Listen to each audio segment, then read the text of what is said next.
¿Se escucha, Fabián? Sí. A ver, ¿me escuchan? Sí. ¿Me escuchan? Sí. A ver, alguien Sí, podría si lo escucha. doctor, se escucha muy bien. Muy bien. ¿Sí lo escucha? Entonces, correcto, muy buenos días. Vamos a comenzar nuestra clase, nuestra sesión. Celebro que nos reencontremos esta mañana. Vamos a trabajar de aquí a aproximadamente a las 10:30 o 10:40 de la mañana y vamos a ver algunos aspectos de pensamiento crítico, este diplomado que ofrece la Escuela Judicial Electoral, que ya hemos venido compartiendo en algunos temas, y hoy en el tema de pensamiento crítico en los tiempos electorales. Estuvo diseñado el diplomado originalmente en un tiempo en el que había elecciones, en el proceso electoral del 2018 y después en el 2021. Ahora no hay elecciones precisamente, pero se están preparando elecciones. O digamos, estamos en los prolegómenos de dos grandes procesos electorales en el Estado de México y en Coahuila. Y luego empiezan a darse también los primeros pasos muy anticipados para la elección general del año 2024. Va a ser un año difícil, como suelen ser los años en que hay elecciones generales para presidente de la República en particular, y porque van a coincidir con las elecciones en otros países, el llamado rally o el ciclo electoral latinoamericano es muy grande y va a haber muchas elecciones como la que va a tener lugar, por ejemplo, en Brasil el próximo domingo, y en adelante también habrá en diferentes países, en algunas muy problemáticas, Manuel, porque uno de los tópicos que vamos a discutir hoy es, por ejemplo, la propuesta ya muy abierta del presidente de El Salvador, Nayib Bukele, de presentarse a la reelección con un amparo constitucional que ha logrado, que le ha concedido una sala constitucional de la Suprema Corte de Justicia de El Salvador, que lo ha habilitado para presentarse a las elecciones para un segundo mandato, aun cuando la Constitución lo prohíbe. Entonces, vamos a explorar algunos aspectos que creo que pueden ser de interés. ¿Cómo están ustedes? ¿Bien, Manuel? Abel, Fabián, ¿sí? Muy bien. Entonces, compañeras, compañeros, Clara Luz, Gabriela, les recuerdo en lo posible sus cámaras de video, sus cámaras, por favor. Yo no tengo problema en que no las enciendan, pero creo que es una regla de la Escuela Judicial y de los diplomados, así que pues les encargamos esta parte. Bien, entonces, seguramente han ustedes tenido más y muy ricas experiencias en este diplomado. Yo voy a dirigir nuestro trabajo de hoy a algo que vamos a combinar entre los aspectos que ya hemos visto, los vamos a reforzar, vamos a agregar algunos elementos y vamos a concluir. Por favor, prepárense porque me gustaría escucharles activamente con el análisis crítico de 3 debates actuales que vamos a puntear de una vez para que los tengamos presentes. Yo les propongo, salvo que ustedes tengan alguna otra propuesta, con mucho gusto, el tema de la reelección presidencial. El caso de El Salvador, que es muy importante. En Brasil pues está presentando a la reelección Lula da Silva, está presentando para este próximo domingo también Jair Bolsonaro, y el fantasma de la reelección pues ronda por el continente, el subcontinente latinoamericano, ¿verdad? Por lo que valdría la pena hablar sobre ese tema. La segunda que está hoy mismo en la prensa es si las consultas que se puede consultar, aunque no corresponda estrictamente a la materia electoral, el tema de la seguridad. ¿Sí? Esa sería una segunda. La tercera, está hoy mismo en la prensa, es Tamaulipas.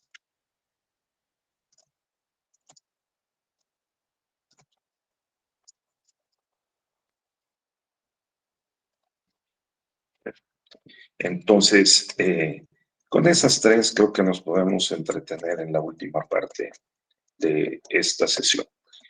¿Ustedes recuerdan lo que comentamos sobre el hexágono filosófico práctico? Manuel, ¿lo recuerdas? ¿Algún compañero lo recuerda? Las disciplinas que están interrelacionadas y que nos ayudan a fortalecer y desarrollar el pensamiento crítico. A ver, hagamos por lo menos una lluvia de ideas. ¿Cuáles recuerdan ustedes que tienen que ver con el pensamiento crítico? A ver si se acuerdan. Epistemología. ¿Verdad, Manuel? ¿Sí? Epistemología. ¿Cuál otra, compañeros? Hombre, están un poquito, todavía poquito pasivos por el inicio de la semana, pero a ver, acuérdense, pues son disciplinas, materias que la escuela judicial imparte, ¿no? Es parte de la oferta de la escuela. Claro. La lógica. Claro, la lógica. La ¿Cuál otro? Correcto. La argumentación. ¿Qué otro diplomado han tomado? ¿Qué otra materia se imparte en esta escuela? Interpretación. Claro, esas las ponemos juntas, interpretación y argumentación. ¿Y cuál otra? Ahí fíjense que hay una que no tenemos el diplomado, pero también es clave en esto, que es la metodología. La metodología, esa es otra. Y con esas serían suficientes, pero faltan dos exactamente. Muy bien, Manuel, la ética y todavía otra, ¿no? Que es la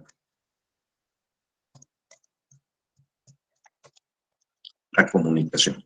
Tenemos también el diplomado en comunicación, en ética, en argumentación, en lógica, en epistemología, y entonces tenemos aquí y el pensamiento crítico, ¿de acuerdo? Entonces, pensamiento crítico es el pensar, el razonar de manera no formalista, pensar de manera más evaluativa, propositiva, ¿no? Haciendo diferencias, haciendo criba, ¿no?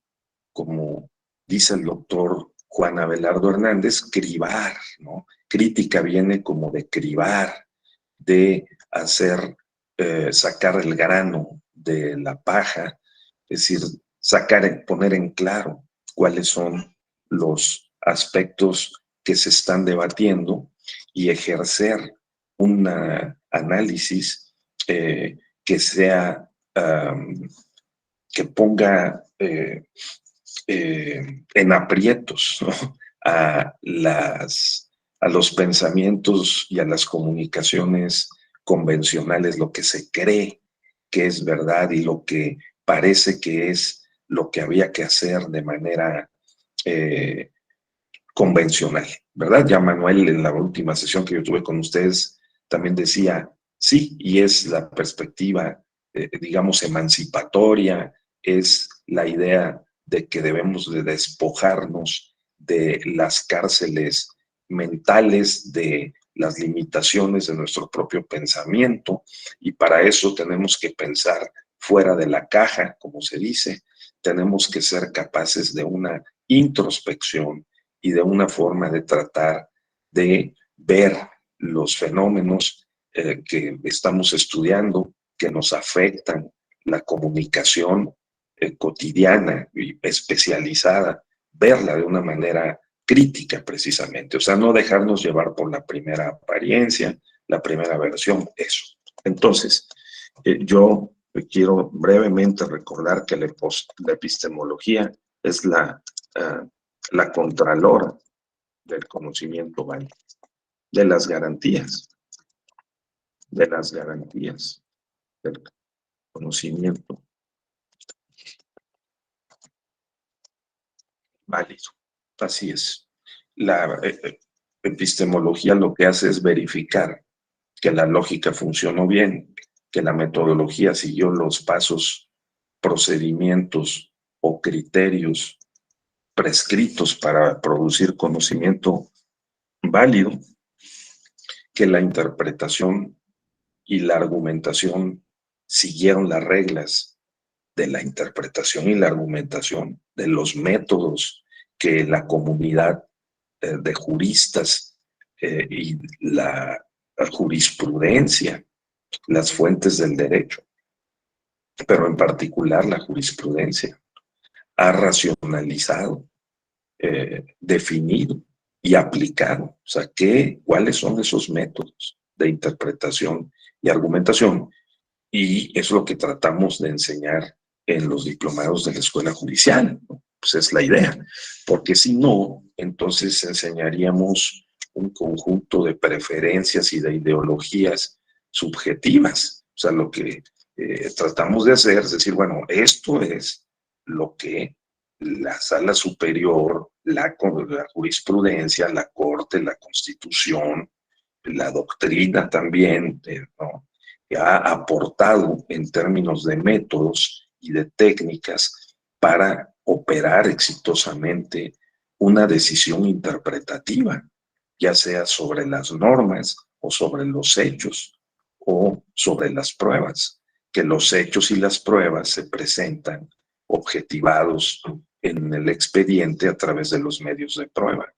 Y eso nosotros lo analizamos y hacemos interpretaciones frente a un marco jurídico.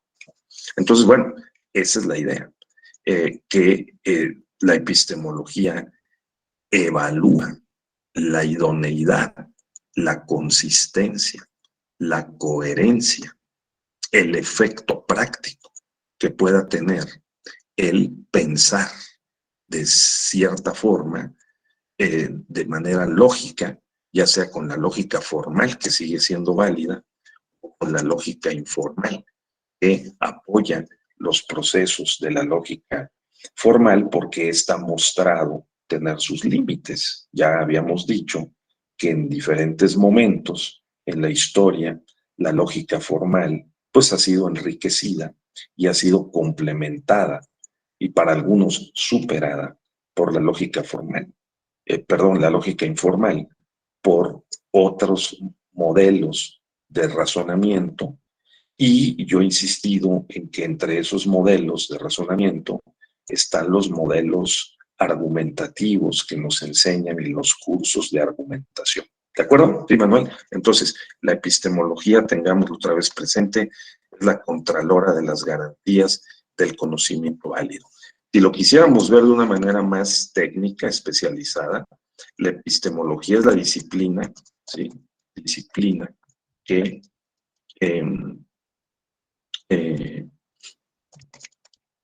permite, o sea, que estudia las condiciones bajo las cuales es posible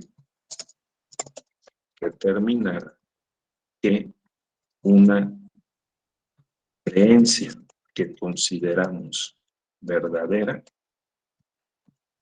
está justificada. ¿De acuerdo? Y entonces aquí hay que tener en cuenta, les he insistido en varios momentos y me quiero reiterar, ¿sí?, en justificación, en verdad, ¿sí?, y en creencia. Justificación, verdad y creencia. Las condiciones bajo las cuales una creencia es validada y se convierte en verdad. Eso a través de la justificación. Y la justificación involucra pues al sujeto que está haciendo esa operación, involucra al objeto de análisis, involucra el problema que estamos estudiando, involucra los métodos para estudiar el problema, involucra las conjeturas o las hipótesis conforme a las cuales nosotros creemos que se puede resolver el problema. Y luego las estrategias o las técnicas de comprobación o de refutación de esas hipótesis. Ese es, digamos, lo que hace el método. Pero antes la lógica, ¿verdad? Porque la lógica estudia la estructura y operación del pensamiento.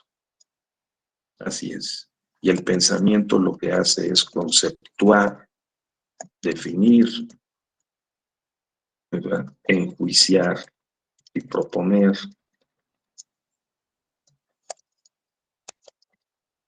Y también lo que hace el pensamiento es razonar, argumentar. Así es. Y también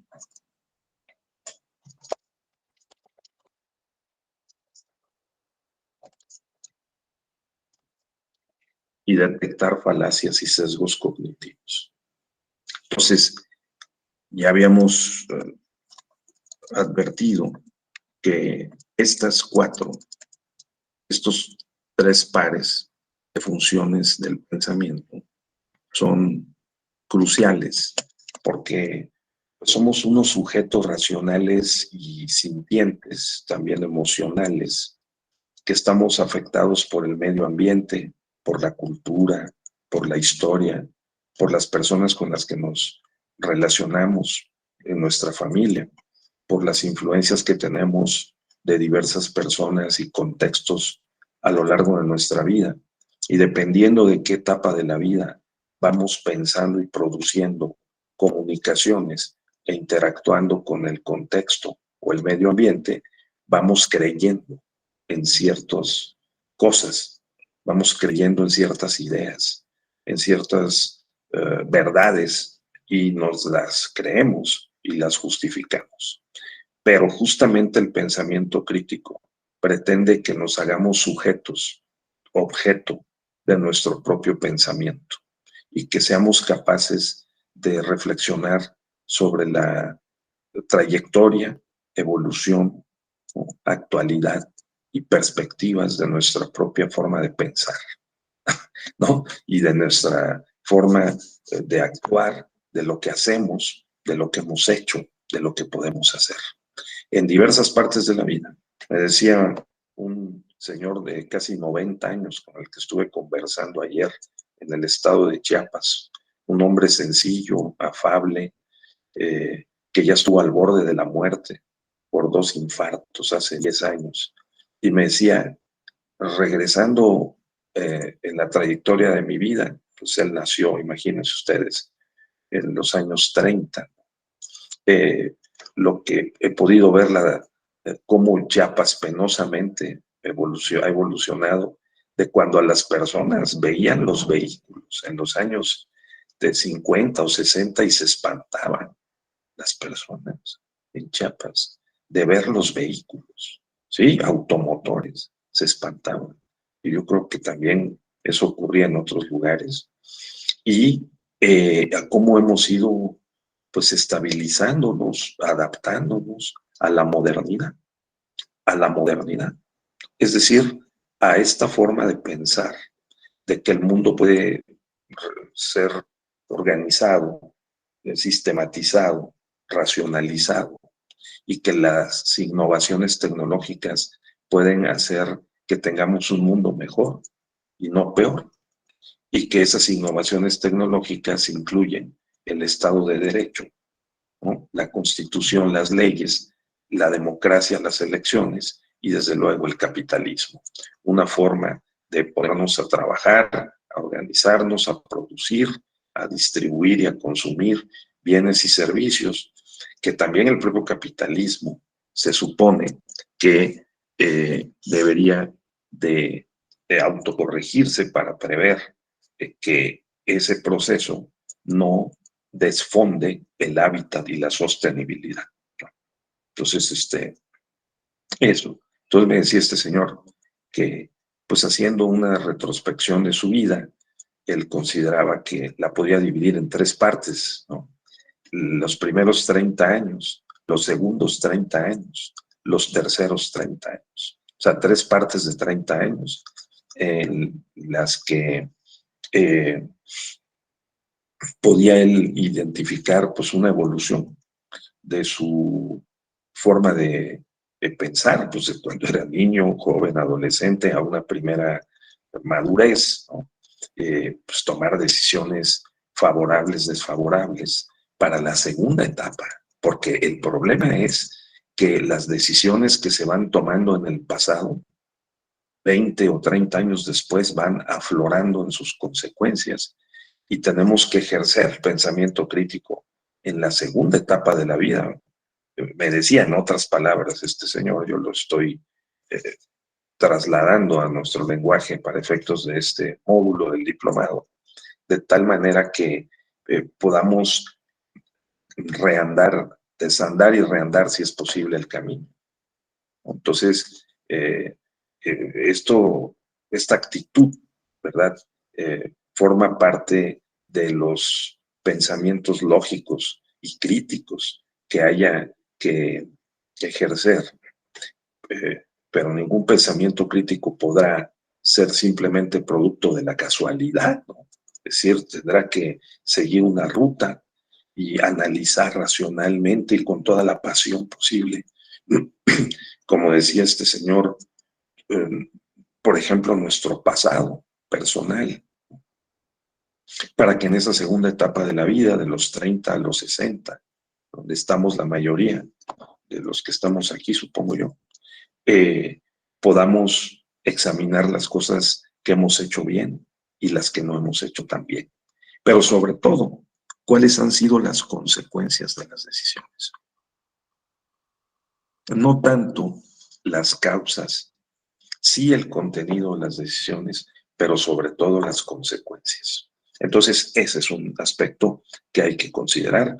Nosotros con el pensamiento lógico y crítico podemos y tenemos la gran ventaja sobre los animales no racionales o menos inteligentes que los seres humanos de identificar esos puntos de quiebre, esas inflexiones o momentos coyunturales críticos en los que tomamos algunas decisiones que 20 o 30 años después están impactando nuestra vida. Esa sería la idea. Entonces, la lógica ayuda a hacer eso, porque la lógica nos permite poner orden en nuestros pensamientos, ¿no? Forzar a la pasión y a las emociones, a la voluntad, a someterse, así sea de manera temporal, ¿no? A un examen crítico, racional de las propias pulsiones y decisiones que tomamos y prepararnos, como me decía este buen viejo, para la tercera etapa de la vida, que es la etapa en donde reunimos madurez. La madurez permite ser tratada con experiencia y con razonabilidad. Se juntan la inteligencia y la experiencia y probablemente ya se pueda decidir incluso por intuición, ¿no? No tanto con un uso de la razón dura y pura, sino con la intuición, Manuel, ¿no? De tal suerte que en la tercera etapa de la vida, 60, 90, aunque bien podemos vivir 90 años, este personaje va a cumplir 90 años el año que viene. Entonces, puede hablar de esa manera y poder ver en retrospectiva prácticamente un siglo, ¿no? Y digamos, medio siglo de vida consciente, de actividades diversas y de pensamiento crítico, y que puede ver y dar testimonio de cómo un estado como Chiapas ha pasado pues de un estado, pues no quiero decir de naturaleza, pero sí de un estado en donde la civilidad jurídica, digamos, ha sido muy débil, a otra en la que, pues, con el levantamiento del ejército zapatista de liberación nacional en 1994, sacudió la conciencia individual y colectiva de los chiapanecos para poder pensar su pasado y su presente y su futuro. Entonces, las nuevas generaciones de chiapanecos son mucho más conscientes, ¿no? Son mucho más sensibles, ¿no? Tienen un mayor compromiso social, pero en particular a ese estado le ha impactado este evento que en el 2024 va a cumplir 30 años, a ver si no ocurre otro fenómeno similar, lo cual sería algo verdaderamente impactante, porque a 30 años de levantamiento zapatista, que se van a cumplir en el 2024, igual tendremos elecciones. Igual hay una situación muy complicada en general para todos y en particular para los pueblos, comunidades indígenas, ¿no? Y grupos vulnerados por el proceso capitalista, ¿no? Que en forma del neoliberalismo abusivo, explotador, porque también podemos coincidir en que el neoliberalismo dejó algunos activos, ¿no? Un sentido de la productividad, ¿no? De la competencia sana, ¿no? Del pluralismo, de la democracia electoral, pues también, pero también dejó unos fenómenos muy execrables, ¿no? Como el abuso de los bienes y de los patrimonios públicos, la corrupción, ¿no? Como el traslado impune a el patrimonio privado de los recursos públicos, ¿no? Y digamos que la necesidad de hacer una corrección, y esa corrección solo es posible aplicando los instrumentos del pensamiento crítico, ¿no? De la lógica, de formal e informal, de pensar con detenimiento cuáles han sido las causas, como decía yo, pero todo, sobre todo las consecuencias de las decisiones privadas y públicas que hemos tomado. Entonces quise citar a este personaje que me ha dejado en lo personal un aprendizaje. Hablar con nuestros viejos y viejas es muy importante, ¿no? Porque en una conversación sensible, inteligente, sencilla, a ras de pasto, de piso, de tierra, es posible identificar, pues, la forma y los contenidos de nuestras acciones, de las cosas que hemos hecho bien y de las que no hemos hecho tan bien, ¿no? Y si se justifica o no el poder, eh, digamos, persistir en eh, tratar de imponer o reponer un modelo de trabajo, ¿no? De producción, que tiene un impacto tan regresivo, tan negativo sobre el hábitat y las relaciones sociales y políticas, como ha sido una forma extrema, vuelvo a decir, de liberalismo, ¿no? Muy radical, muy basado en el egoísmo que es natural en las personas, en la competencia ilimitada, en el consumo ilimitado, o si se puede equilibrar con otras formas de organización, producción, más cooperativas, solidarias y humanistas, es la idea. Y eso también tiene que ver con la democracia. Entonces, la lógica es el instrumento privilegiado o casi divino que tenemos los seres humanos, pero es muy humano, ¿no? Más que divino, para poder entender el mundo en el que existimos, en el que desarrollamos esas tres etapas de la vida y en la que también las instituciones, la democracia, el derecho electoral, la justicia electoral operan, porque también pasan por ciclos, por etapas que hay que identificar, estudiar y reestructurar, ¿de acuerdo? Entonces, la lógica es eso. un instrumento para el pensamiento ordenado, claro, que nos permita fijar los contenidos y las formas que vamos a estudiar, cómo las vamos a estudiar y que estemos conscientes de que la estamos estudiando de esa forma. Luego está la metodología. La metodología, como ya decía yo, que es la disciplina que imprime el orden en el estudio, la investigación, para producir conocimiento, que son estrategias, métodos.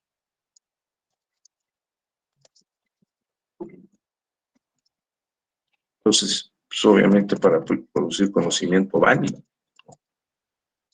Entonces, no podemos hacer cualquier cosa. Alguien podría decir, no, es que anoche tuve una revelación y accedí a un conocimiento divino, pero no es lo usual. Aquí la idea es aplicar un método, estrategias, técnicas, ¿no?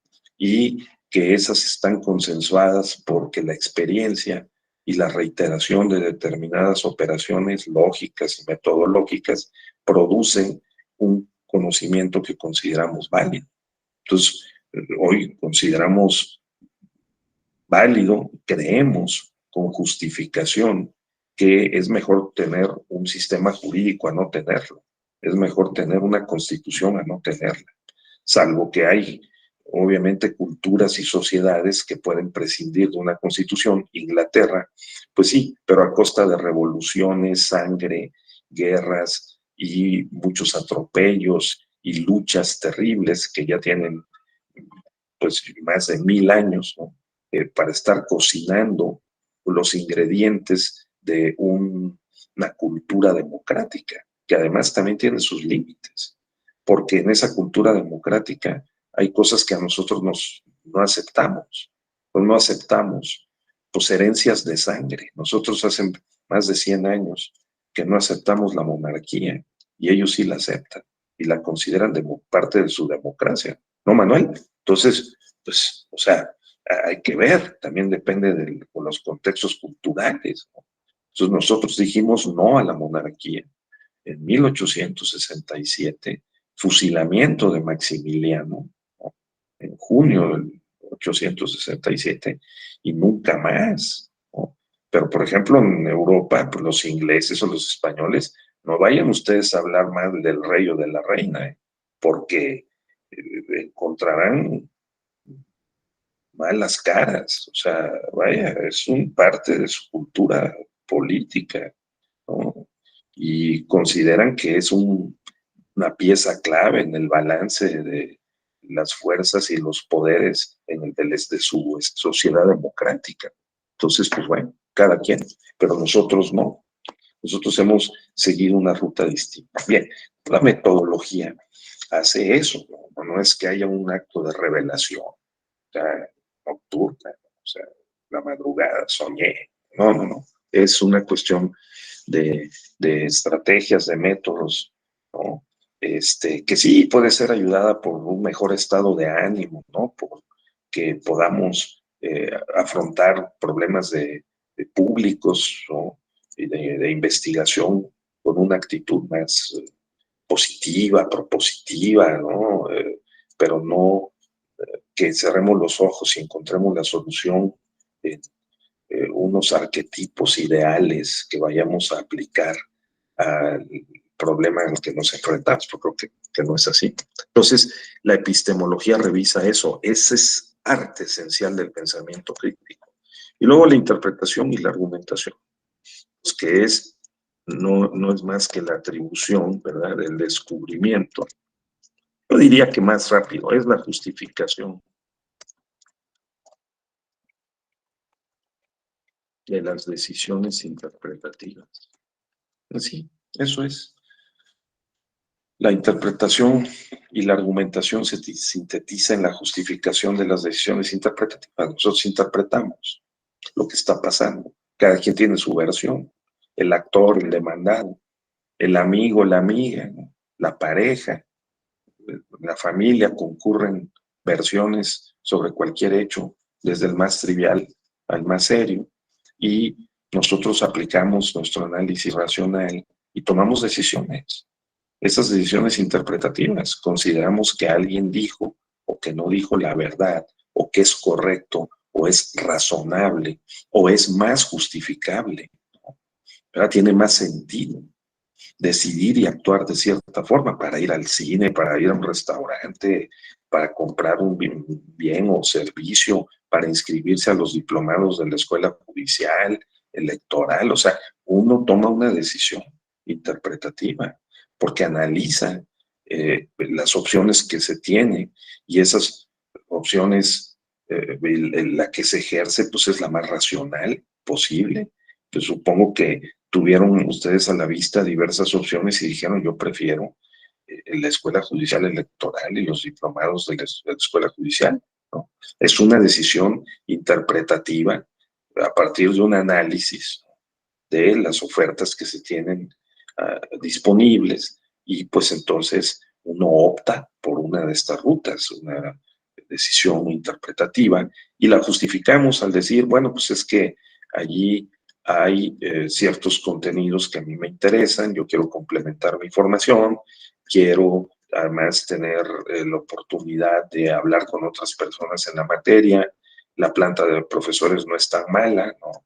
Salvo Ávila, que es pésimo, pero todos los demás se salvan, y entonces todas esas decisiones interpretativas esa decisión interpretativa está justificada. Entonces, los argumentos son la justificación de las decisiones interpretativas, y la epistemología revisa eso. La epistemología dice: ese argumento está bien o no está bien construido. El método fue aplicado debidamente o no fue. La forma de pensar de Manuel, de Raúl, de Abel, ¿es correcta o no es correcta? Y es correspondiente con los hechos, y por lo tanto es justificable. Conforme a una cierta tabla de valores, es justificable. Y esa es la ética. Y valores y principios que guíen el comportamiento y lo dirigen a fines ascendentes. Vamos a ponerlo así, ¿no? O sea, la ética estudia la moral, y la moral está hecha de lo que creemos que es bueno y que es malo, y qué cosas, qué pensamientos o acciones podemos considerar que son más, vamos a decir, convenientes. Se acercan a una mejor justificación por las consecuencias que pueden tener sobre un estado de cosas deseable, ¿no? Que sea mejor para el bienestar, que sea mejor para la libertad, que sea mejor para la convivencia. Y ahí hay valores democráticos también. O sea, ¿cuáles son los principales valores democráticos? Pues desde luego, si habláramos de esto, sería el respeto, el diálogo, la tolerancia, la paz, ¿sí? Y luego tendríamos que ver la libertad, la igualdad, la fraternidad, ¿no? O sea, la ética estudia y privilegia esos valores. Entonces, pues de la idea del pensamiento crítico relacionado con la ética es que podemos nosotros querer algo, ¿no? Tener una preferencia por una decisión interpretativa, decir: oye, que se relija eternamente López Obrador, ¿no? O que se relija el gobernador o la gobernadora, porque es nuestra convicción, que se relija Bukele toda la vida. Y la otra es no, o sea, hay ciertos principios y criterios relevantes que la experiencia democrática histórica nos ha legado, en el sentido de que las reelecciones consecutivas, por lo menos las ilimitadas, o sea, más de un periodo, generan distorsiones en el uso del poder, ¿no? Y tienen serias consecuencias para la sociedad. Hemos visto una y otra vez que la perpetuación en el poder genera más poder y también genera más abusos de poder. Por eso es que la experiencia democrática, ¿no?, conforme precisamente al pensamiento crítico, democrático, sostiene como un valor la limitación del poder, entre otras del periodo o del término que se ha fijado para que duren los mandatos. Entonces, tiene que ver con lo que hemos llamado la ética, bueno, Weber ha llamado la ética de la responsabilidad frente a la ética de la convicción. Nosotros podemos querer algo y podemos sentir, preferir con base en un deseo y en una percepción que algo pase, como la reelección, por ejemplo, ilimitada o consecutiva por más de uno o de dos periodos. Pero la ética de la responsabilidad también nos llega a alertar de que en la historia, la experiencia, revelan, demuestran que las reelecciones consecutivas, bajo ciertas condiciones al menos, son equivalentes a una concentración de poder desproporcionada en un individuo o en una camarilla de individuos que terminan distorsionando los valores y los fines democráticos, como estos: respeto, diálogo, tolerancia, paz, libertad. Y podemos decir algo también, emancipación. Emancipación. Dice Boaventura Sousa Santos: se encuentran permanentemente en tensión y en conflicto las estrategias de control y de dominación frente a las estrategias de emancipación. Y estas se van a encontrar en la Constitución. La Constitución establece las condiciones para el gobierno, por lo tanto, para la dominación de unos sobre otros. Los que ocupan los espacios de gobierno, pues dominan recursos, dominan relaciones, dominan influencia. Y los que no, pues son objeto de esas operaciones y de esas relaciones. Hemos tratado de ponerle un marco jurídico, ciertas reglas, principios, directrices, objetivos al ejercicio de ese poder que genera el Estado, porque el Estado, como una organización jurídico-política de la sociedad, ¿verdad?, a través de instituciones que relacionan a la sociedad con el gobierno, pues enmarcan un conjunto de relaciones, y nosotros le hemos apostado históricamente a que tengamos un marco jurídico regulador que gobierne esas relaciones. Le llamamos Estado de Derecho, ¿no? Entonces, que una persona que asume un cargo de responsabilidad de representación política tiene que responder al mandato popular y no puede hacer cualquier cosa. Entonces, eso es parte de la ética. Si hace cualquier cosa, nosotros tenemos el poder del voto para renovar o no al partido o a la persona que se pueda reelegir. Pues en México ya se pueden reelegir consecutivamente munícipes o concejales de ayuntamientos, legisladores de todos los niveles, hasta por 12 años, ya sea senadores por un periodo o diputados federales hasta por 3 periodos, o en varios estados de la República por 1 o hasta por 3 o 2 periodos, y los ayuntamientos también. Entonces, digamos que tenemos ahí la posibilidad de ejercer el pensamiento crítico para poder nosotros premiar o castigar a los desempeños en el ejercicio del poder. Entonces, la ética es crucial, ¿no? Una ética pública, laica, que además ya tiene impresos los valores, en este caso cristianos y católicos mayoritarios, sin desmedro de minorías religiosas, que está detrás de las instituciones laicas que hoy gobiernan el Estado constitucional.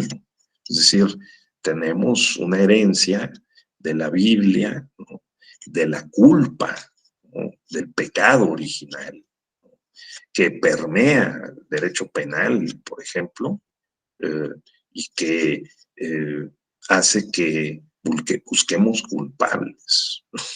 Entonces, y eso lo enmarcamos en un esquema jurídico laico.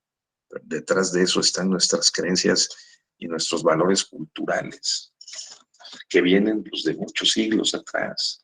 Y esas ideas y creencias muy fuertes, ¿no?, que nos inculcan desde niños.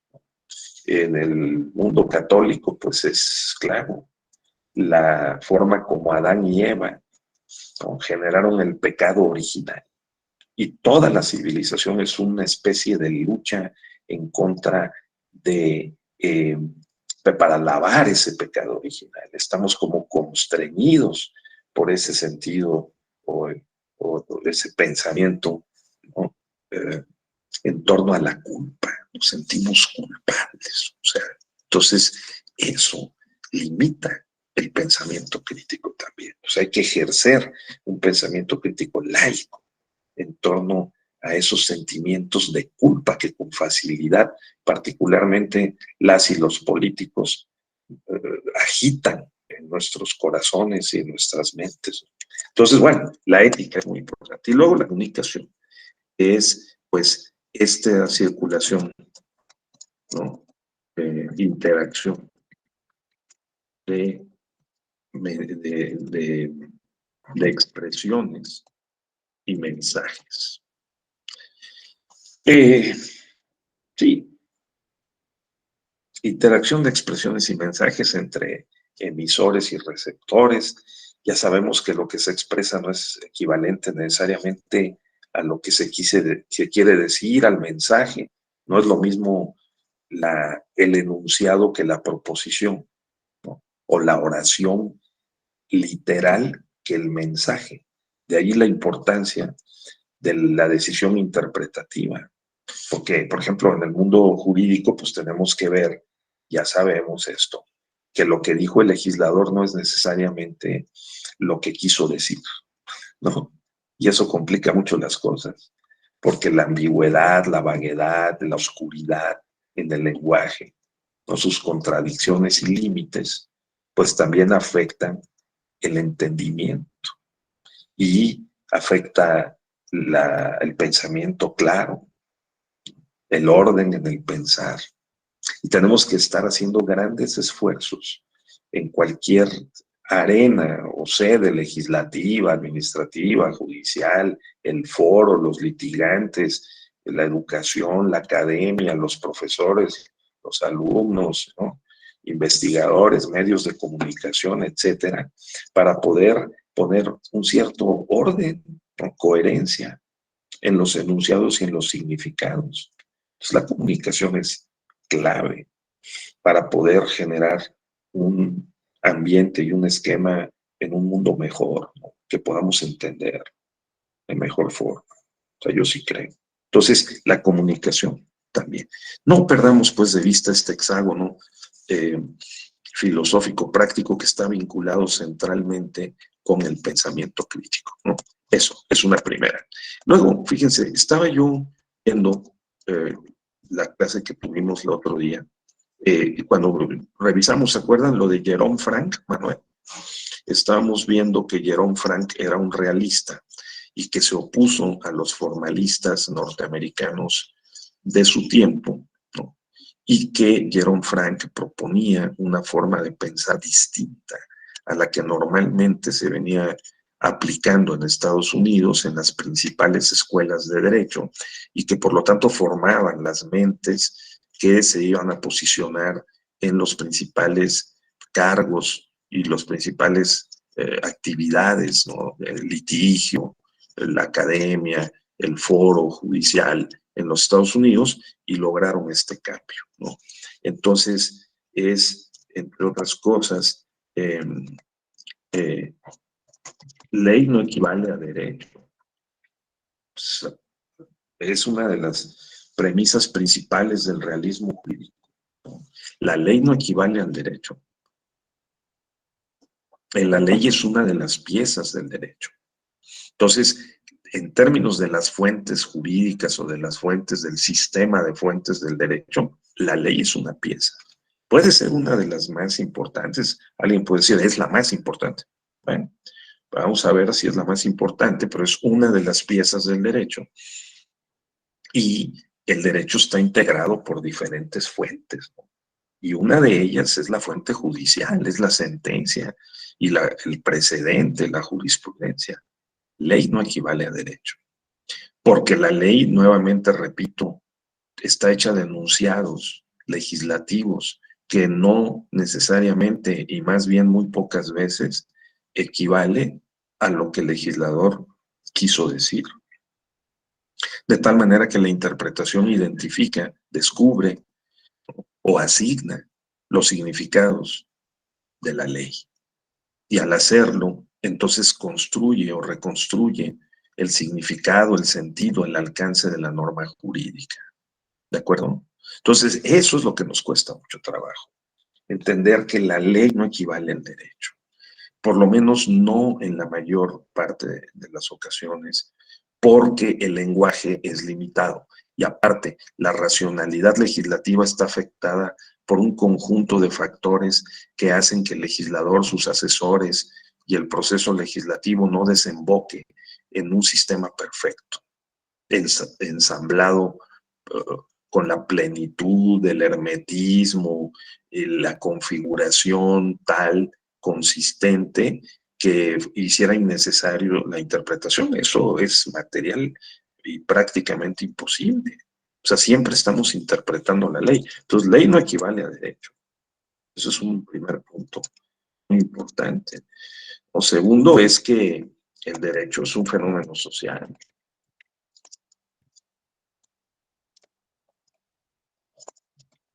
Y político. O sea, eso es muy importante.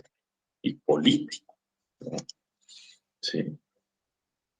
Incluso yo le agregaría aquí social, político y cultural. O sea, porque también tiene que ver con lo que creamos, lo que creemos. O sea, que nos aprueben una ley y no creemos en lo que dice la ley está condenada o a una imposición arbitraria por parte del Estado o de los actores sociales más fuertes o a su irrelevancia, ¿no? O sea, hay un componente clave que es la percepción. Todos los realistas vieron esto. Y además como Sigmund Freud, en los años 20, estaba publicando sus contribuciones en términos de los descubrimientos de la mente humana sobre cómo funciona la mente, pues Jerome Frank, recuerden ustedes, sostuvo que el derecho tenía que ser psicoanalizado, ¿no? Y los actores que participan en la trama legislativa y judicial, administrativa, tenían que ser psicoanalizados. Vaya, en el mejor de los sentidos, ¿no? A través del pensamiento crítico, ser sometidos a un juicio sobre su idoneidad, sobre sus intereses, sobre sus convicciones, ¿no? Y sobre las consecuencias de sus actos, cómo juzgar a personas, ¿no? En el marco de la guerra, una Primera y Segunda Guerra Mundial, periodistas acusados de espías con base en dichos de testigos protegidos, que él escuchó, que él supo, que a él le dijeron, que él lo vio entrar a, ¿no? Entonces esas apreciaciones, ¿no?, a Jerome Frank le llevaron a concluir, a reforzar la conclusión de que pues el derecho es un fenómeno vivo, social, político y cultural, ¿no?, hecho de pedacerías, de percepciones, de acciones, que está en tensión con lo que un legislador pueda establecer en la norma. Se requiere muchísima experiencia, conocimiento probado, información organizada para poder regular una situación de hecho. Y eso es lo que el legislador ha pretendido a lo largo de ya más de 2 siglos de la modernidad jurídica. Algunos dicen es imposible, es imposible. Es más, con estas sociedades que en el siglo XX y lo que va del XXI, planetariamente, en escala global, pasamos de 2.000 a casi 8.000 millones. Es imposible. O sea, ni en una sociedad menos compleja, más pequeña, es posible prever los supuestos normativos en los que va a interactuar la sociedad, ¿no? O sea, habrá que esperar más evolución de la inteligencia artificial, de la cibernética, de la informática y todas las aplicaciones digitales, ¿no? Pero la inteligencia artificial, para poder llegar eventualmente a prever una configuración de intereses y de conductas humanas, sociales, para ponerlas en una ley, ¿no? Y además que el aparato coactivo del Estado sea capaz de identificarlas, registrarlas o conocerlas y no solo proponer soluciones a los conflictos de esa interacción, sino que las soluciones puedan efectivamente ser implementadas, ¿no? Así. Entonces no es tan fácil. Pero bueno, los realistas sostuvieron esto y los realistas sostuvieron otra cosa.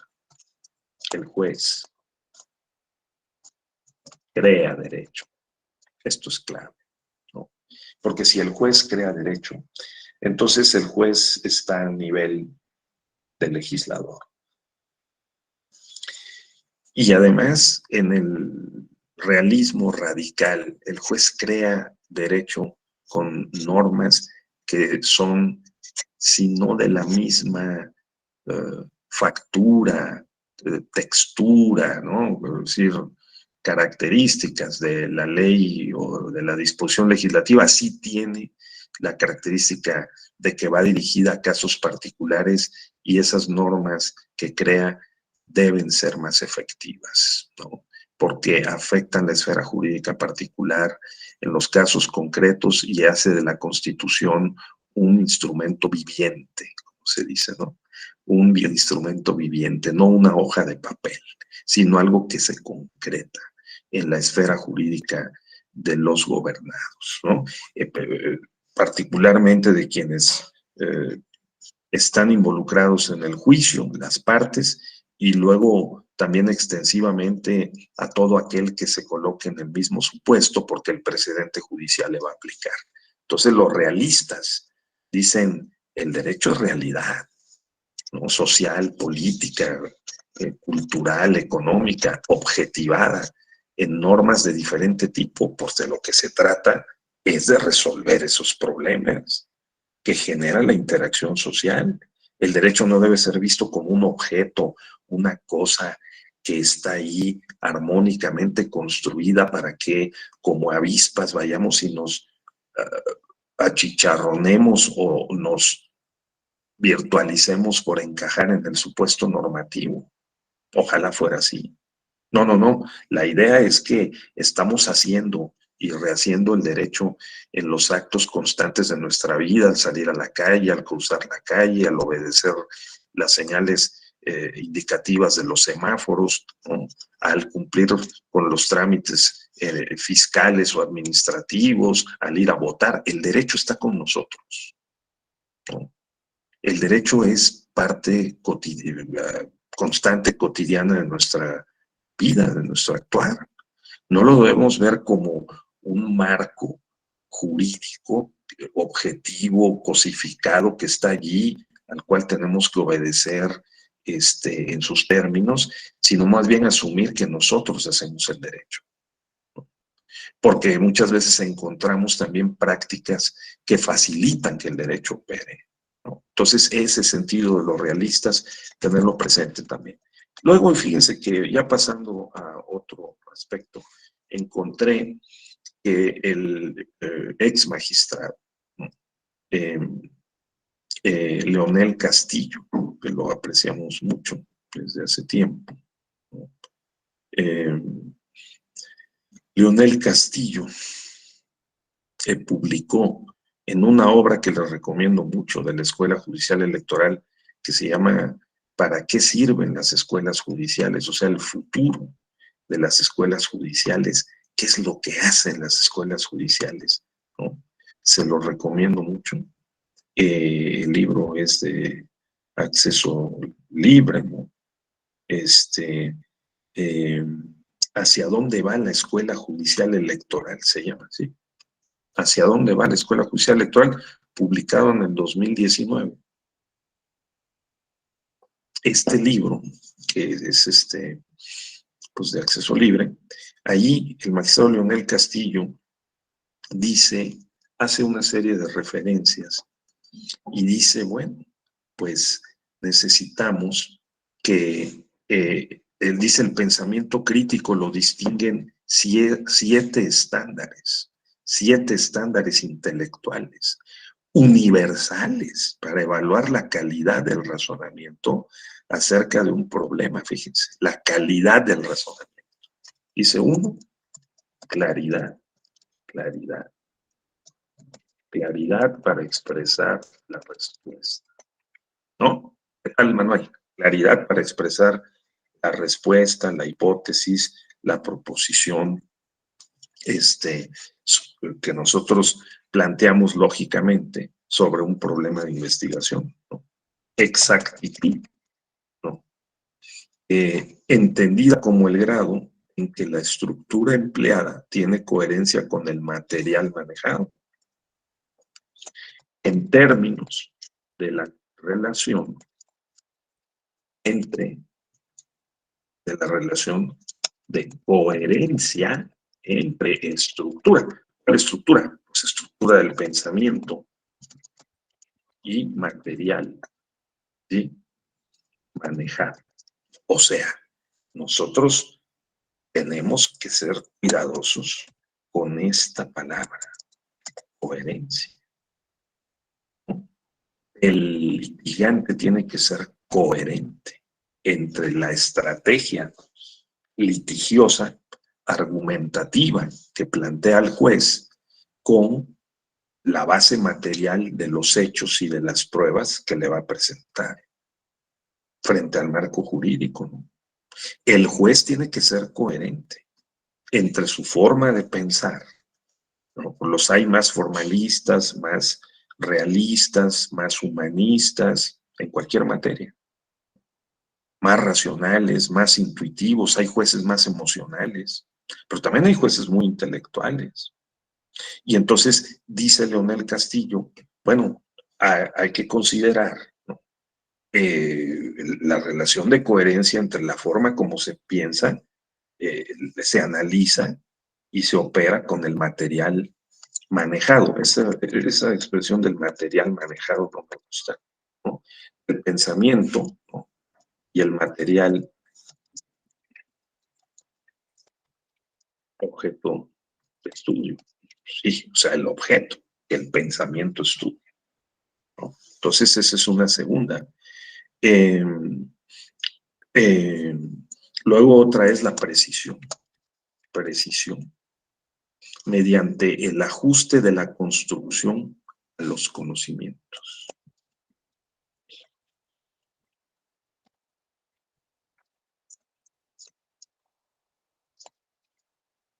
Yo tengo la impresión de que hay que ajustar estas expresiones porque están medio extrañas. Creo que en parte son traducciones del inglés, con lo cual yo estoy ejerciendo mi pensamiento crítico sobre ese texto del magistrado Leonel Castillo, porque precisión mediante el ajuste de la construcción a los conocimientos, pues en español es medio extraño, ¿no? O sea, es precisión eh, mediante el ajuste introducido, ¿no? Introducido al proceso de construcción de los conocimientos. Eso sí, suena, me da más sentido, ¿no? Entonces aquí estamos ejerciendo nuestro margen de libertad del pensamiento crítico sobre el texto que nos propone la propia escuela judicial, o sea, en esa parte, ¿no? Entonces hay que tener cuidado con las palabras, con las expresiones. Precisión mediante el ajuste o los ajustes, ¿no? Los ajustes que se puedan introducidos, ¿no? Introducidos al proceso de construcción de los conocimientos. Ahí estoy de acuerdo, ¿no? Ahí suena más lógico, hace más sentido eso, ¿no? Luego, pertinencia o relevancia en el entorno en el que se trata el tema. Pertinencia o relevancia en el entorno en el que se trata el tema. O sea, aquí yo creo que la idea es, bueno, ¿qué tan pertinente o relevante es la respuesta que nosotros estamos ofreciendo al entorno en el que se trata el tema o problema? Porque si hubo una respuesta, es que había un problema. Entonces, ¿qué tan pertinente o qué tan relevante es? Yo les pido a ustedes y me pido a mí mismo que tengamos cuidado y miremos y guardemos, examinemos estas palabras: pertinencia o relevancia, precisión, precisión, porque tienen una carga epistémica, claridad, tienen una carga epistémica, ¿de acuerdo? Esa carga epistémica corresponde a la idea, miren, exactitud, corresponde a la idea de que nos pueden ayudar a encontrar, hallar, demostrar o refutar la verdad. O olvídense de la verdad, del conocimiento probablemente más útil, no, así lo queremos poner así, para una determinada circunstancia. ¿Cuál es el conocimiento verdadero o más útil para una determinada coyuntura o circunstancia? Y esa sería la idea. Es decir, del pensamiento crítico, ¿no? De acuerdo con este texto, dice profundidad. Vean, otra profundidad mediante un nivel de análisis, ¿sí? Investigación y explicación, suficientemente suficientemente cuidado. Bueno, está bien. Entonces, profundidad, ¿no? Todas estas son palabras que en nuestro lenguaje ordinario y especializado lo que nos denotan es una preocupación con la correspondencia entre pensamiento y objeto de estudio, ¿no? Claridad para expresar una respuesta que es la que transporta la decisión interpretativa que hemos tomado, la exactitud en términos de la relación de coherencia entre lo que pensamos sobre el objeto de estudio, porque si no somos coherentes, exactos, pues entonces ya vamos perdiendo capacidad en términos del pensamiento crítico, o el pensamiento crítico puede identificar, advertir y denunciar esas inconsistencias, ¿no? Precisión, porque hay que ver cómo se construyó el conocimiento, y para eso ayuda la metodología, ¿no? La epistemología precisamente se encarga de auditar la forma como construimos los conocimientos.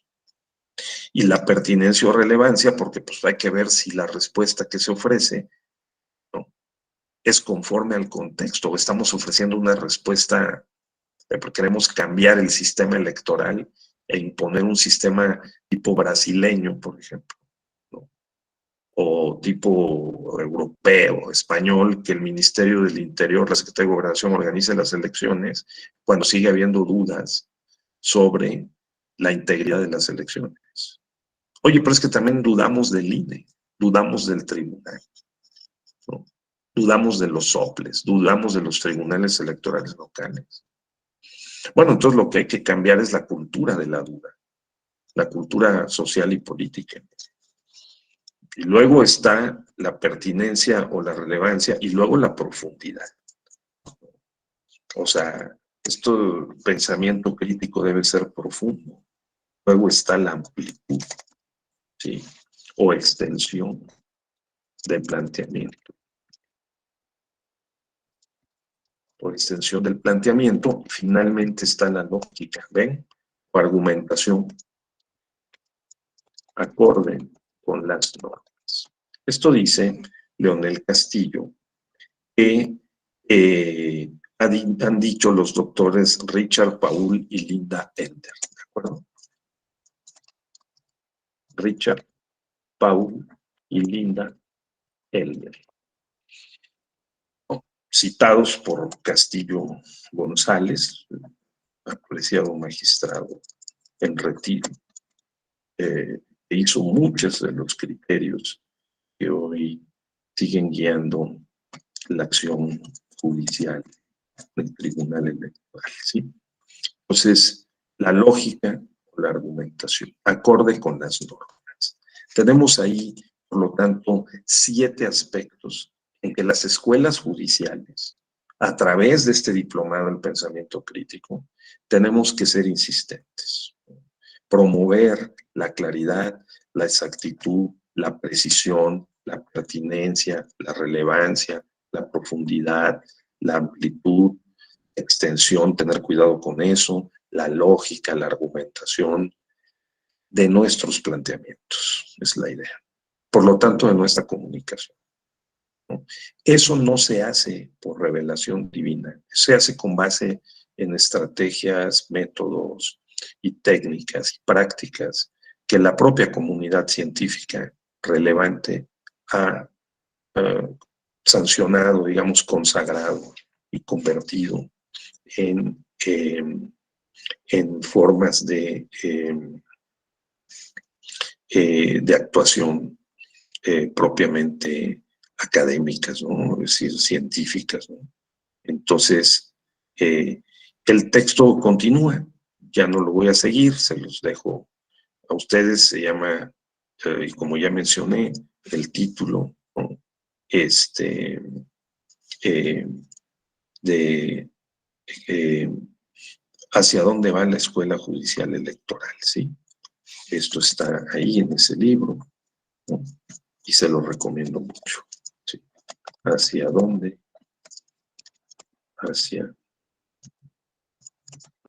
va la escuela judicial electoral, ¿sí?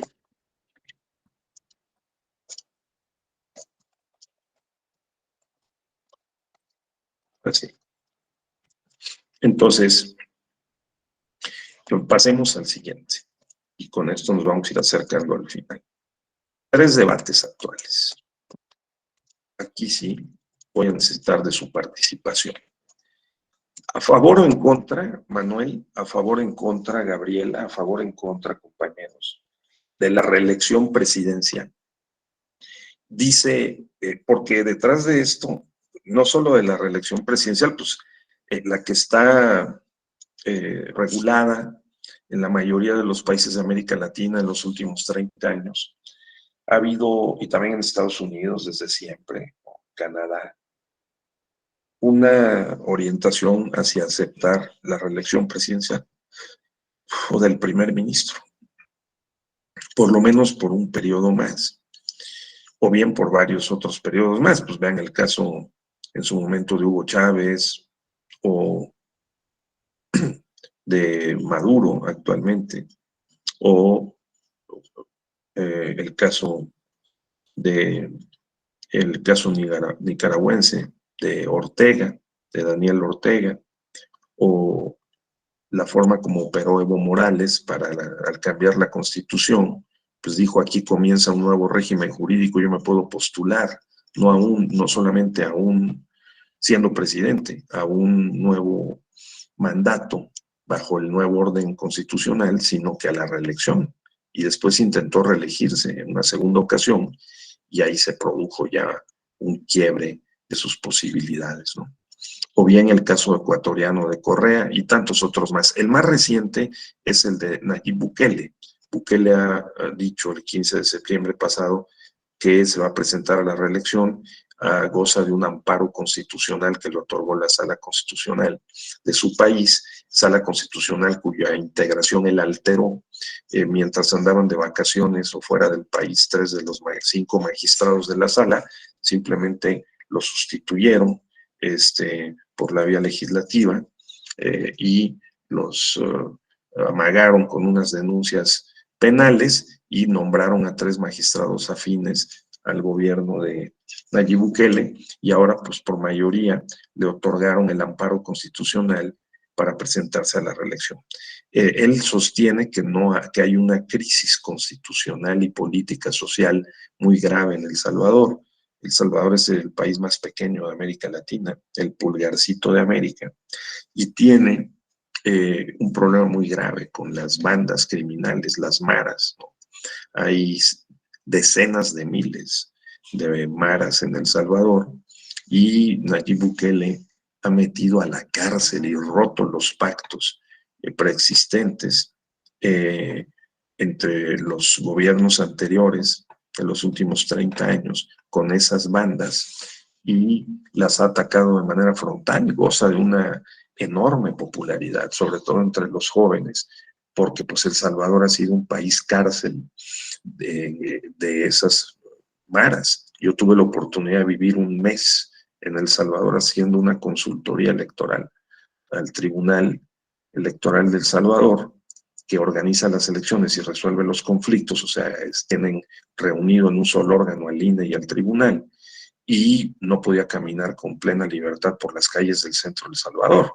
Incluso hay muy cerca de los grandes hoteles turísticos, hay calles prohibidas porque están controladas por las maras. En un país así, entonces es difícil sostener también que hay un Estado de Derecho. Entonces la pregunta es, Manuel, ¿cuál es qué es la Constitución? ¿Cuáles son los valores que protege? ¿No? Y si es posible sostener que hay un gobierno enmarcado en el Estado de Derecho cuando no puede salir a la calle, ¿no?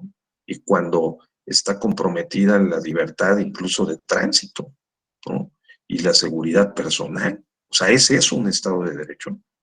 O sea, hay que hacerle caso a las reglas de un Estado de Derecho que no tiene traducción en la práctica. O sea, esa sería la primera pregunta. ¿Qué tanto se justifica la reelección presidencial o no? ¿No? Porque nosotros claramente estamos dando pasos en favor de la reelección ya en un futuro no lejano, pues nos falta solamente la reelección de gobernadores y de presidente de la República. Entonces, ¿reelección o no reelección? Ese es el principal o el debate contemporáneo, uno de los debates. Dediquémosle 5 minutos, ¿no?, a cada uno de estos. A ver, Manuel, ¿tienes alguna opinión? Ejerzamos el pensamiento crítico.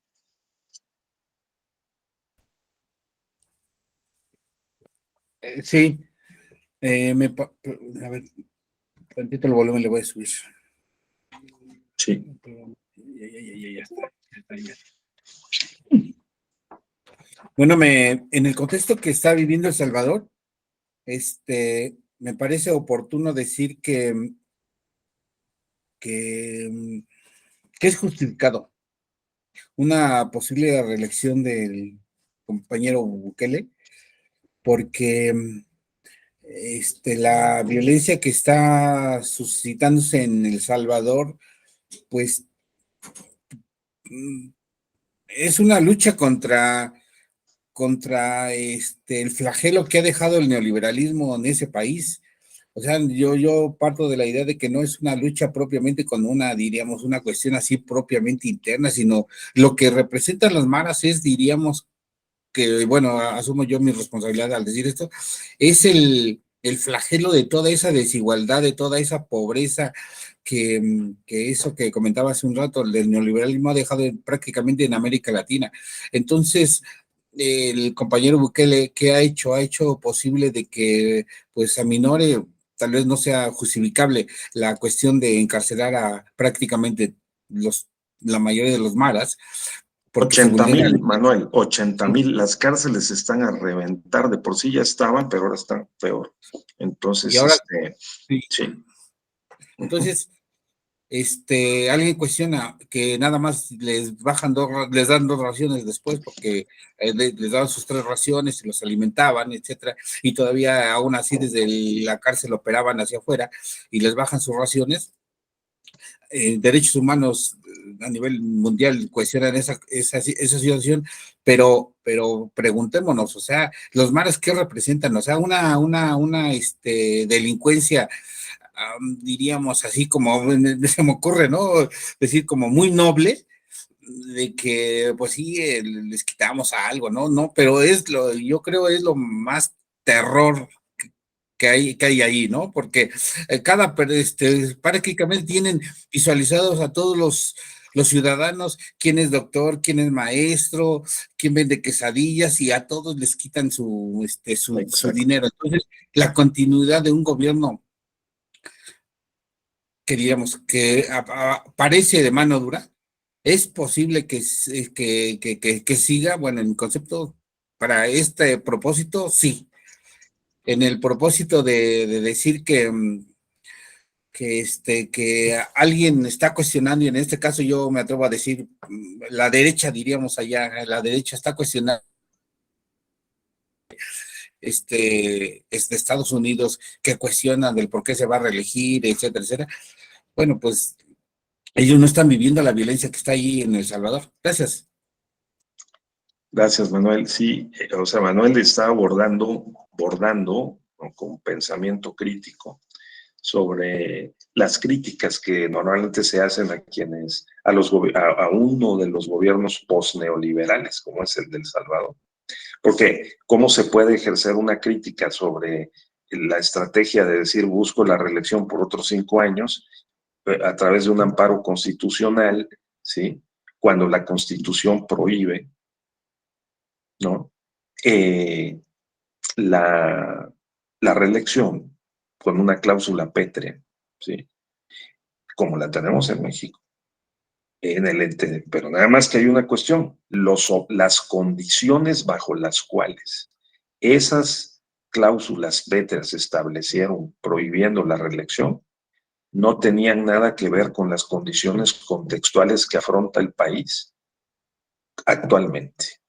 Y por lo tanto aquí viene una problemática, ¿no?, que es cómo le hacemos para poder justificar esa reelección. Por ejemplo, la reelección, el amparo constitucional, que está copiado de otros amparos que se han dado en otros países, Costa Rica, Bolivia, Ecuador, Venezuela, dice que la gente tiene derecho, pues si tiene un tan alto grado de popularidad el presidente Bukele, más que López Obrador, tiene derecho a tenerlo en la boleta, porque esa es la mayoría democrática que se está expresando. Y él también tiene derecho es un derecho fundamental, aunque hay la opinión de la Corte Interamericana de Derechos Humanos, una opinión consultiva, dice que no es un derecho fundamental el derecho a la reelección, es un derecho a la participación política. Entonces hay cuestiones técnicas involucradas, pero bueno, me detengo para escuchar a Fabián. A ver, Fabián, por favor. Hola, buenos días. Yo difiero Sí. un poco de la opinión de Manuel, porque al final del día siempre todo va a ser justificable. O sea, cualquier acción que hagamos, sea buena o mala, siempre le vamos a encontrar la justificación precisamente para poderla hacer lo suficientemente creíble. Entonces tenemos que partir de que la ley es la ley. Se ha ido creando, pues, aún con toda la imperfección que tiene, y se está aspirando a que todas las leyes de cualquier país tienen que aspirar a ser lo más perfecta posible, y a partir de ahí poder regir las diferentes situaciones que se viva en las diferentes épocas. Porque yo creo que donde está el meollo del asunto es tratar de legislar desde el poder. Porque al final del día, cuando uno legisla desde el poder, lo ve desde una perspectiva totalmente distinta. Es muy complicado agarrar y poder pedir que sea retroactivo a nuestro beneficio. Porque entonces lo estamos haciendo precisamente como en el caso de Salvador, se acomodó todo para que pueda estar. Yo no estoy en contra de que el presidente se reelija, pues tal vez en otro momento. Porque si las reglas se fueron cambiando, entonces puede reelegir tal vez en otro momento, pero no en este momento, tal el caso como Brasil. Al final del día, Lula va a regresar con una constitución que le da esa posibilidad de poder volver a ser presidente pero no se está, no la acomodó para que sea su modo. Creo que ahí está el tema, o sea, acomodarnos las cosas para que todos tengamos la posición de poder, es como desde nuestra perspectiva de los que somos padres, ¿no? Acomodar las reglas de tal forma para que se impere una monarquía y no una democracia en la casa, ¿no? Porque entonces lo estamos eligiendo desde nuestra posición de comodidad, yo creo que no sé si ponerlo en esas palabras, y entonces podemos estar legislando para que entonces yo me pueda perpetuar en un poder en el cual no podamos dejar. Y al final del día, la no reelección o una reelección un poco de un solo periodo sí da una posibilidad, porque a veces 6 años para un presidente municipal 3 años, para un diputado, no da el suficiente tiempo para poder enfrentar los problemas que se tienen en los distintos ámbitos. Y por eso a veces yo sí soy partidario de una reelección inmediata, pero que se vaya al escrutinio público. Que haya pasado como lo tenemos ahorita, por ejemplo, la legislación de México, las reglas que si no las ponemos de ciertos periodos, no son aplicables para la elección inmediata. Pues porque al final del día es evitar que los legisladores se acomoden las reglas a su manera. Y entonces ahí nos imposibilita a los demás ciudadanos el poder tener unas reglas parejas, porque nosotros no estamos en ese papel de poder legislar para que nosotros podamos estar participando en igualdad de condiciones. Espero no haberme hecho bolas porque ya con las ideas me confundí un poco, pero esa es más o menos la idea que quería plasmar. Correcto, muchas gracias. Sí, bien, pues hay dos posiciones. Falta decir que, aunque se infiere de las expresiones que nos hizo ahorita el compañero, que se requeriría una reforma constitucional. O sea, el poder constituyente permanente, como le llamamos en México, o revisor de la Constitución, tendría que quitar la cláusula pétrea y de la no reelección presidencial para un periodo inmediato, o absoluta, ni inmediato ni inmediato, ¿no? Ni después de pasado un periodo, como en Argentina. Por ejemplo, en Argentina hay una reelección inmediata, luego tiene que pasar un periodo y luego te puedes volver a presentar a la siguiente elección, y puedes reelegirte otra vez, así, ¿no? O, pues, en Estados Unidos hay una reelección de 4 años. El caso es que el mecanismo, el método que se ha estado utilizando es el del amparo constitucional, y eso provoca otros problemas, ¿sí? Entonces, eso quería yo un primer debate breve. Creo que hay dos posiciones y no necesitamos llegar a ninguna conclusión, sino tenerlo ahí presente. Segundo, es el de las consultas ciudadanas. Hoy, en el periódico Reforma, en un texto breve, el consejero Ciro Murayama se pronuncia de manera contundente en contra de las consultas que ha promovido por el propuesto presidente López Obrador, para que sea el pueblo, la gente, la que decida si, por lo menos, sondear su opinión. ¿Vale?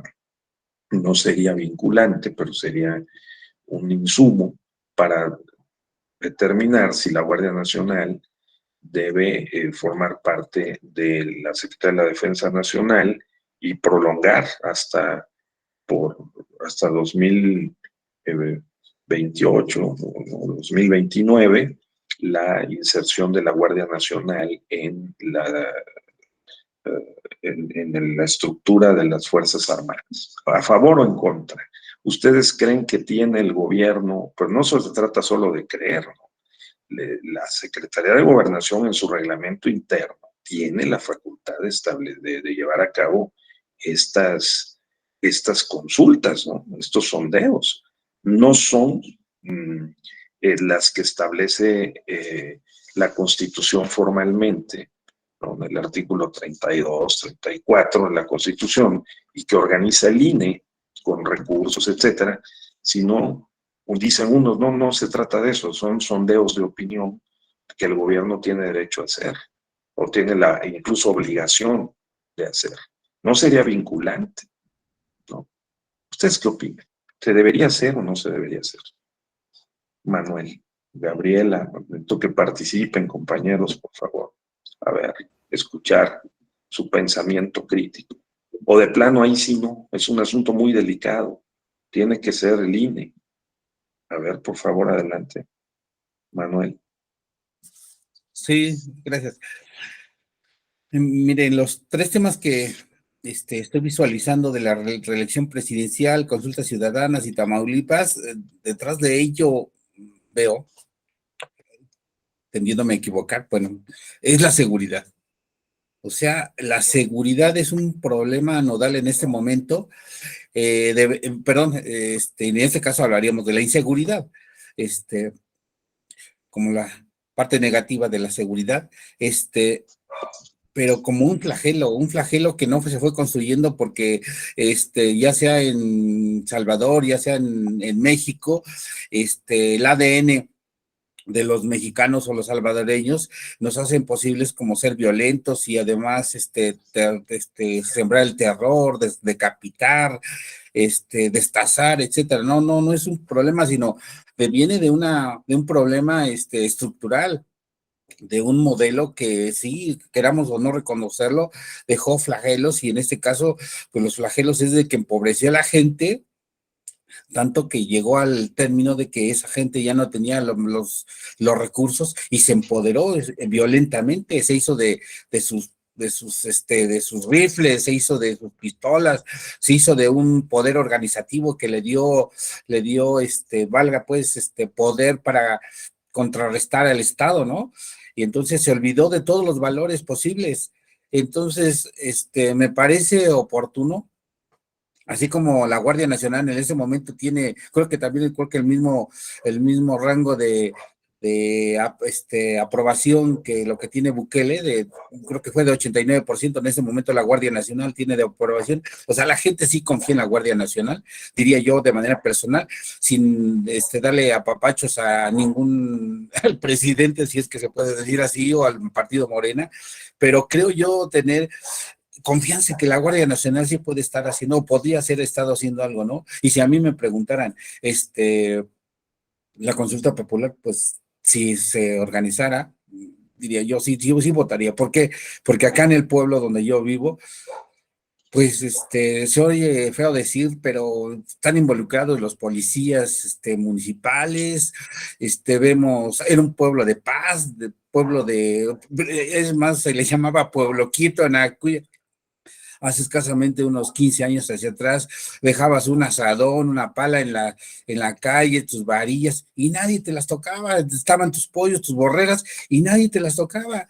Y ahora sucede que pues ya pasan carros, pues les diremos así, como se le llama, ¿no? Comúnmente, ¿no? Con los sicarios, con los aprendices de que quieren ser mafiosos o ya se están enrolando en esa situación.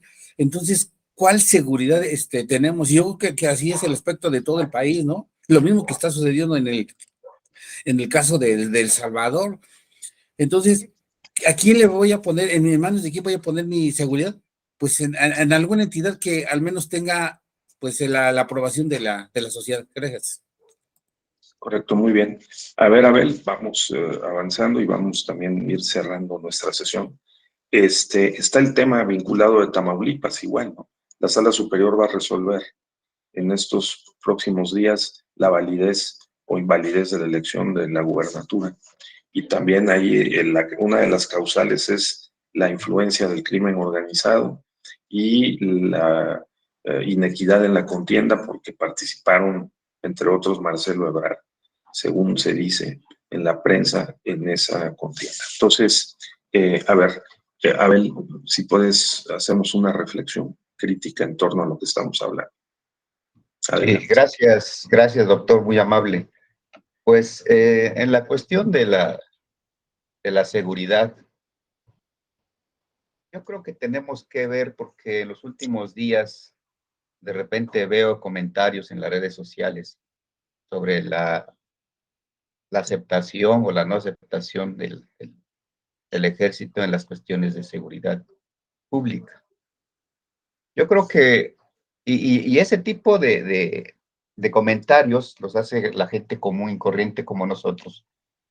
Pero sí debemos de situarnos en el sentido de saber diferenciar lo que es una seguridad pública contra lo que es la seguridad interior y la seguridad nacional. Porque tal parece que mezclamos las cosas. Cada corporación tiene una actividad específica y está capacitado para ciertas funciones. Entonces, un militar no va a poder actuar como actúa un policía municipal, un policía estatal o el de la Guardia Nacional. Porque lo pensamos muy rápido, pues hay mucha delincuencia y podemos traer a quien sea porque necesitamos salir de la situación, pero después nos vamos a quejar porque las corporaciones castrenses no tienen educación sobre derechos humanos. Y ahí es donde está el detalle que tenemos que ver. Si recordamos en el periodo de Calderón, cuando se metió al ejército, hubieron muchas violaciones a derechos humanos. Y eso solamente fue en algunas regiones del país. Entonces, yo no sé qué nos esperaría si eso pudiera estar presente en todo el país. Ese es uno. Dos, cuando usted habla sobre la consulta ciudadana por si se quiere o no opinar de qué puede hacerse o si estamos de acuerdo en que sí o no entre el ejército a hacer labores de seguridad pública. Pues como decimos sin conceder, porque no lo he leído si en el reglamento interior de la Secretaría de Gobernación tiene facultades para hacer consultas ciudadanas, pues estaría bien, ¿no? Pero aquí tenemos que buscar cuál es la finalidad. Porque si la finalidad es saber, porque no se tiene la certeza si la gente quiere, porque además la gente no tiene la educación, carece de muchos conocimientos de qué es lo que hace cada una de las corporaciones que tenemos. La gente confunde la policía municipal con la policía estatal, la policía vial y todo eso, ¿no? Y ese es un nivel primario que tenemos mucho contacto con ellos. Entonces, yo sí veo tendenciosa esa consulta por la finalidad que se le pretenda dar. Ok. Bien, Gracias. sí es lo que dice una buena parte de los opinadores. Correcto, compañeros, no necesitamos llegar a ninguna conclusión a favor o en contra, solamente dejarlo sobre la mesa y generar reflexión, ¿verdad? Analítica, crítica, de tal suerte que les agradezco mucho sus expresiones y que podamos seguir pensando en torno a los problemas públicos y particularmente de la democracia en el país y fuera del país. Así que muchas gracias, muy buenos días y seguimos. Tengo la impresión de que todavía nos vamos a encontrar más adelante antes del cierre del diplomado. Me dará mucho gusto. Cuídense mucho y que tengan muy buen inicio de semana. Hasta luego. Hasta luego, doctor.